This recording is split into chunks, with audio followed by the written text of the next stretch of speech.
অবশেষে যুক্তরাষ্ট্রের সঙ্গে সমঝোতা চুক্তির বড় সুফল পেতে যাচ্ছে ইরান। দেশটির তেল ও পেট্রোকেমিক্যাল খাতের উপর আরোপিত সমস্ত মার্কিন নিষেধাজ্ঞা তুলে নেওয়া হয়েছে। সেই সঙ্গে কাতারে জব্দ থাকা ইরানের বিপুল পরিমাণ অর্থের মধ্যে প্রথম ধাপে $600 কোটি ফেরত দেয়া হচ্ছে। সোমবার ইরানের কুম শহর সফরকালে দেশটির বিখ্যাত ধর্মীয় নেতা গ্র্যান্ড আয়াতুল্লাহ সুবৈরির জান্দারির সঙ্গে সাক্ষাতের সময় এই ঐতিহাসিক ঘোষণা দেন ইরানের প্রেসিডেন্ট মাসুদ পেজিশকিয়ান। দেশটির রাষ্ট্রীয় বার্তা সংস্থা মেহের নিউজ এজেন্সি এই খবর নিশ্চিত করেছে।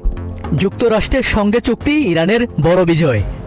যুক্তরাষ্ট্রের সঙ্গে হওয়া সাম্প্রতিক এই সমঝোতা চুক্তিকে ইরানের জনগণের জন্য একটি বড় বিজয় হিসেবে আখ্যা দিয়েছেন প্রেসিডেন্ট পেজেশকিয়ান। তিনি বলেন, কাতারে ইরানের মোট $1,200 কোটি আটকে রয়েছে। এর মধ্যে প্রথম ধাপে $600 কোটি ছাড়া হচ্ছে এবং বাকি অর্থ ফেরত দেওয়ার প্রক্রিয়াও সফলভাবে চলছে।